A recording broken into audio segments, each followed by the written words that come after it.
highlights. Lagos State government disburses 10 million naira to 8 youth-owned businesses. United States of America donates 10,000 doses of smallpox, monkeypox vaccine to Nigeria. And the foreign in Japan accuses China's spy plane of breaching its airspace. And in sport, Nigeria declares readiness for Paris 2024 Paralympic Games as team draws tough opponent in table tennis. Now the details. I'm Taiwo Baruwa.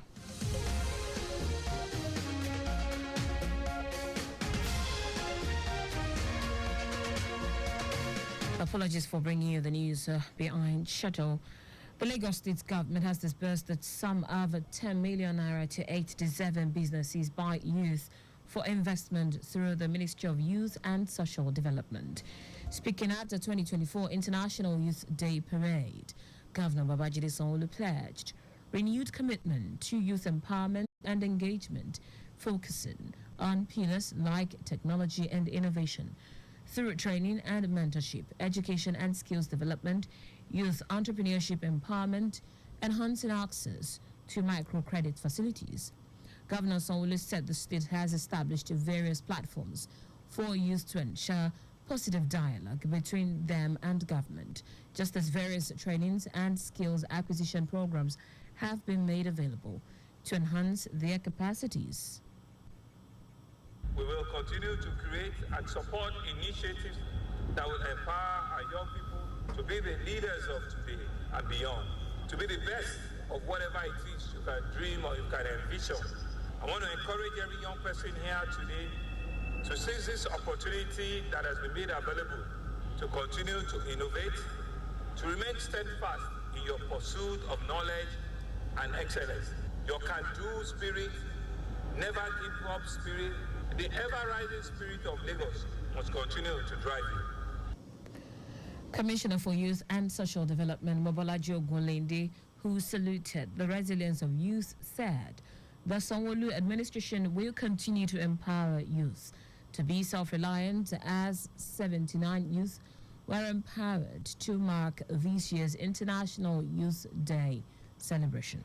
The Lagos State is committed to creating an enabling environment where our youth can leverage digital opportunities for innovation and growth. To our youth, you are the driving force behind this celebration.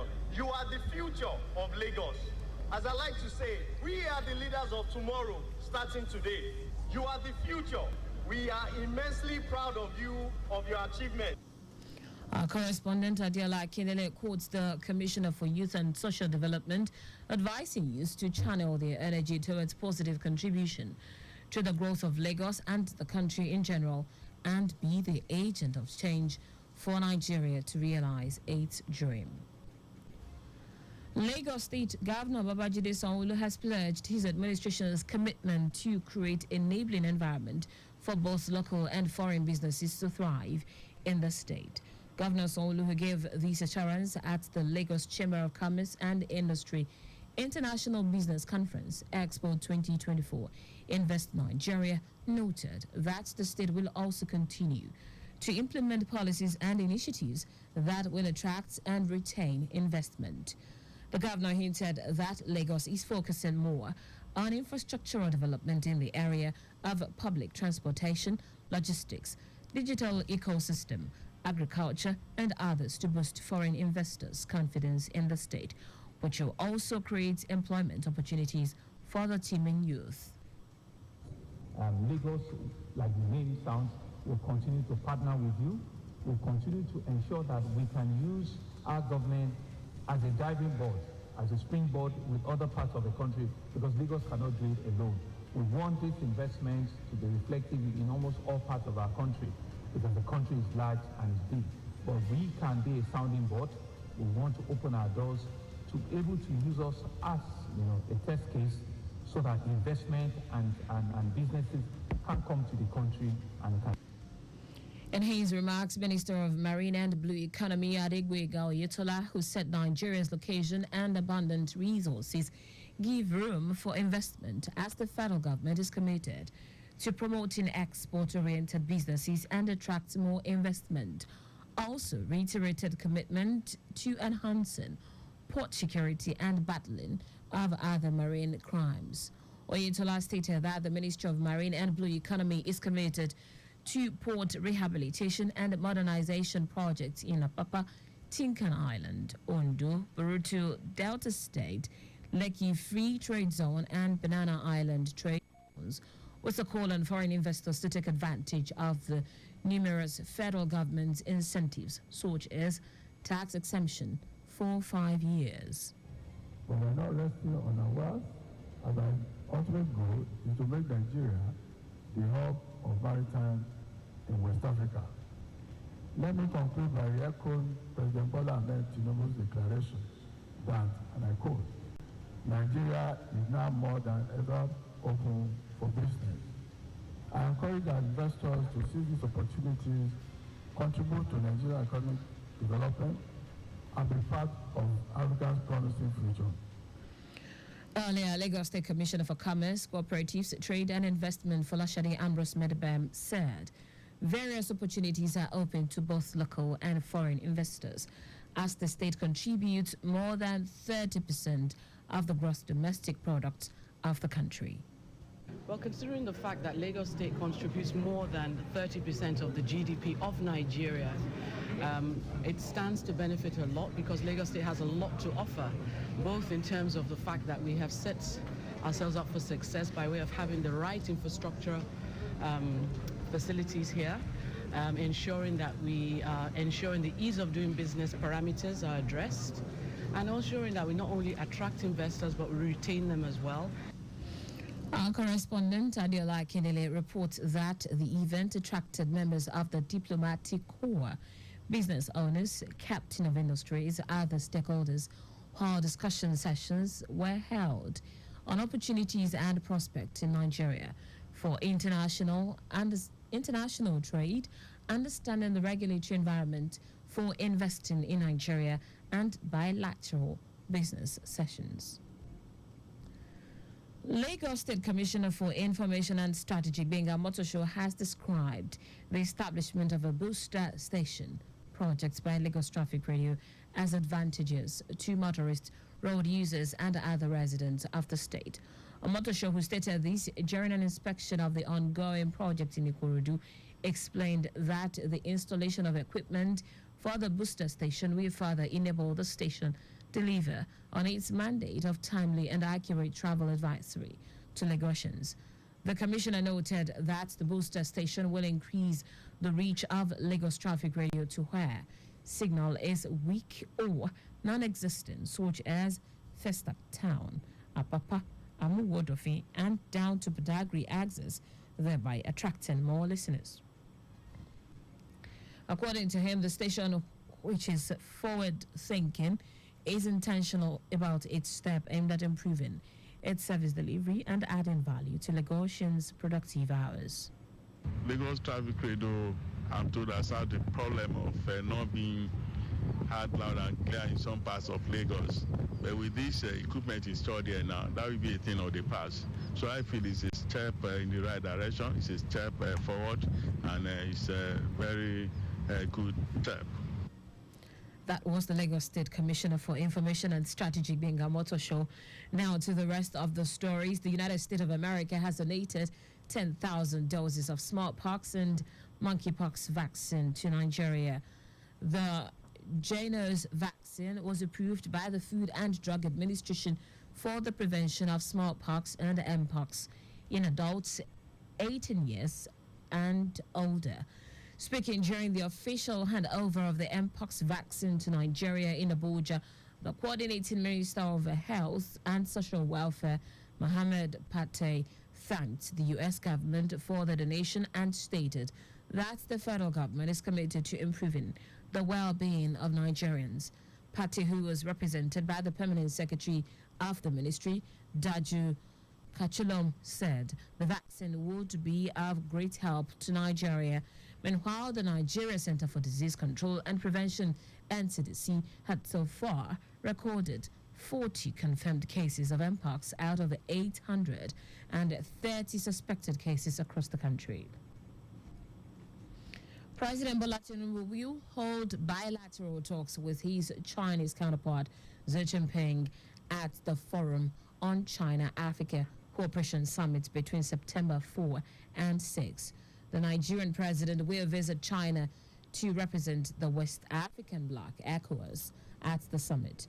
According to the presidential spokesman, Ajuri Ngalale, Tinubu will discuss regional peace and security, noting that the trip aims to yield significant economic benefit for Nigeria. The planned meeting between President Tinubu and one of the world's most powerful presidents will take place amid a flurry of seizures of Nigerian assets by a Chinese firm. In foreign news, Japan has accused a Chinese spy plane of breaching its airspace in what will be the first known instance of such a direct violation. Japan scrambled fighter jet after a Y-9 surveillance plane violated the territorial airspace of Danjo Island for about 2 minutes on Monday.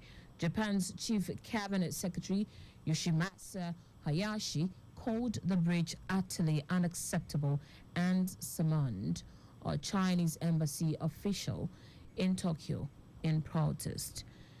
The incident comes as tensions rise in the region where China competes for influence against the U.S. and its allies, including Japan.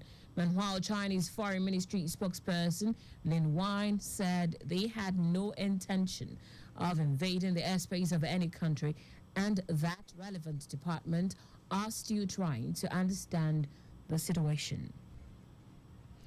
In sport now, Team Nigeria's table tennis athletes are gearing up for the challenging series of matches at the Paris 2024 Paralympic Games, which will hold between 28th of August and 8th of September at the South Paris Arena, and the singles draws a set for August 30.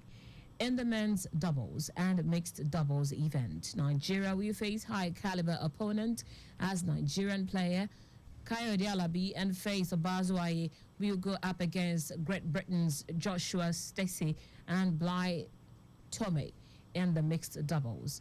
Also, Alabi will team with Victor Farinloye in the men's doubles to compete against the Chinese pair of Huang Jiaxing and Peng Weinan.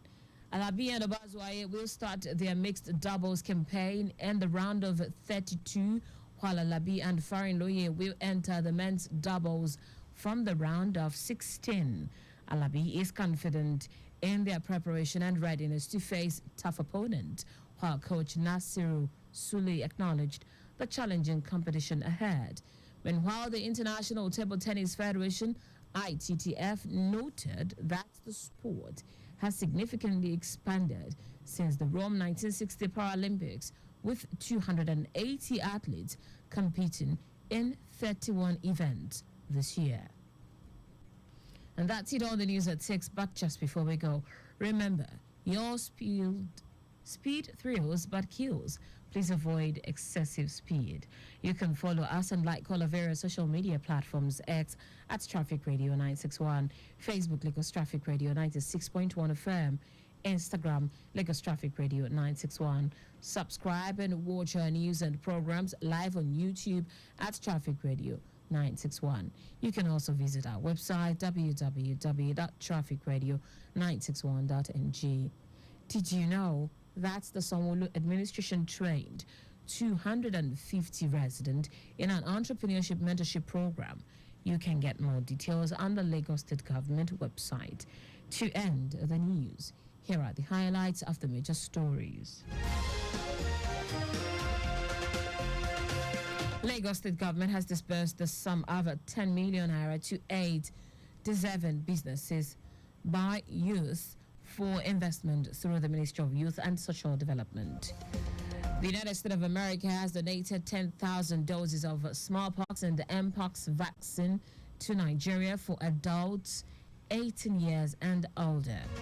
We also told you that Japan has accused the Chinese spy of breaching its airspace in what will be the first known instance of such a direct violation.